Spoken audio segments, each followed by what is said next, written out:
Professor की सीख। Professor साहब बड़े दिनों बाद आज शाम को घर लौटते वक्त अपने दोस्त से मिलने उसकी दुकान पर गए। इतने दिनों बाद मिल रहे दोस्तों का उत्साह देखने लायक था। दोनों ने एक दूसरे को गले लगाया और बैठकर गप्पे मारने लगे। चाय वाय पीने के कुछ देर बाद प्रोफेसर बोले, यार एक बात बता, पहले मैं जब भी आता था तो तेरी दुकान में ग्राहकों की भीड़ लगी रहती थी और हम बड़ी मुश्किल से बात कर पाते थे। लेकिन आज बस इक्का दुक्का ग्राहक ही दिख रहे हैं और तेरा स्टाफ भी पहले से कम हो गया है। दोस्त मजाकिया लहजे में बोला, अरे कुछ नहीं, हम इस मार्केट के पुराने खिलाड़ी हैं। आज धंधा ढीला है, कल फिर जोर पकड़ लेगा। इस पर प्रोफेसर साहब कुछ गंभीर होते हुए बोले, देख भाई, चीज़ों को इतना हल्के में मत ले। मैं देख रहा हूँ कि इसी रोड पर कपड़े की 3-4 और दुकानें खुल गई हैं। कंपटीशन बहुत बढ़ गया है। और ऊपर से प्रोफेसर साहब अपनी बात पूरी करते उससे पहले ही दोस्त उनकी बात काटते हुए बोला, अरे ये दुकानें आती जाती रहती हैं, इनसे कुछ फर्क नहीं पड़ता।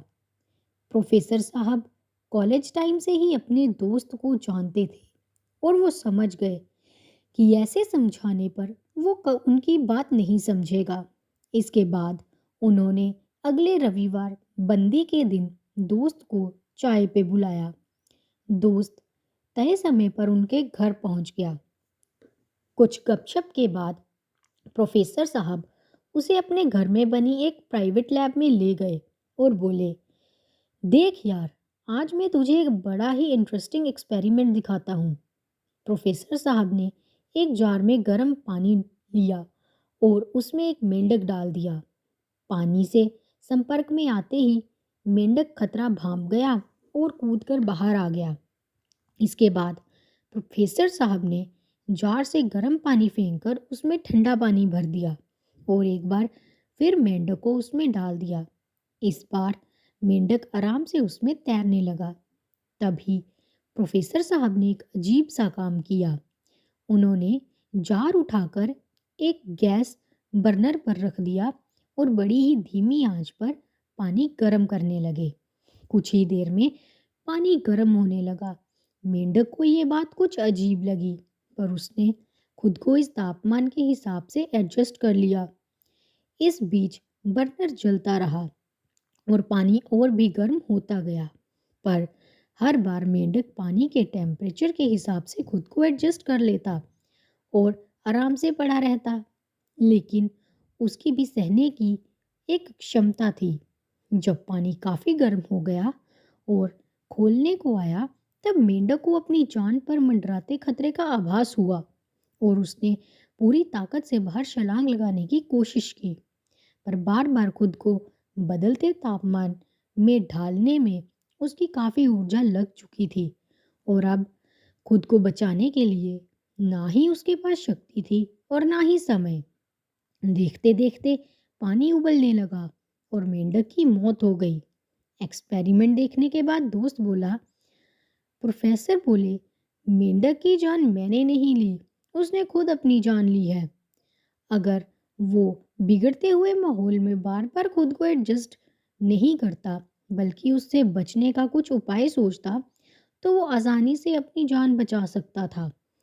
और ये सब मैं तुझे इसलिए दिखा रहा हूँ क्योंकि कहीं ना कहीं तू भी इस मेंढक की तरह बिहेव कर रहा है। तेरा अच्छा खासा बिजनेस है, पर तू चेंज हो रही मार्केट कंडीशंस की तरफ ध्यान नहीं दे रहा और बस ये सोचकर एडजस्ट करता जा रहा है कि आगे सब अपने आप ठीक हो जाएगा। पर याद रख, अगर तू आज ही हो रहे बदलाव के अकॉर्डिंग खुद को नहीं चेंज करेगा, तो हो सकता है इस मेंढक की तरह कल को संभलने के लिए तेरे पास ना एनर्जी हो और ना ही समय। प्रोफेसर की सीख ने दोस्त की आंखें खोल दी। उसने प्रोफेसर साहब को गले लगा लिया और वादा किया कि एक बार फिर वो मार्केट लीडर बनकर दिखाएगा।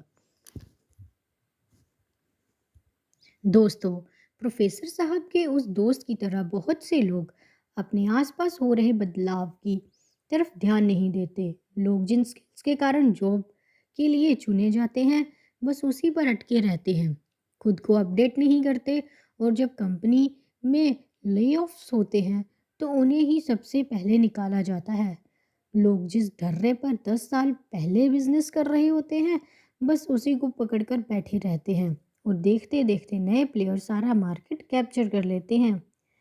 यदि आप भी खुद को ऐसे लोगों से रिलेट कर पा रहे हैं, तो संभल जाइए और इस कहानी से सीख लेते हुए प्रोएक्टिव बनिए और आसपास हो रहे बदलावों के प्रति सतर्क रहिए, ताकि बदलाव की बड़ी से बड़ी आंधी भी आपकी जड़ों को ना हिला सके। अगर आपको हमारी कहानी अच्छी लगी हो, तो हमारे चैनल को लाइक, सब्सक्राइब और शेयर ज़रूर करें। धन्यवाद।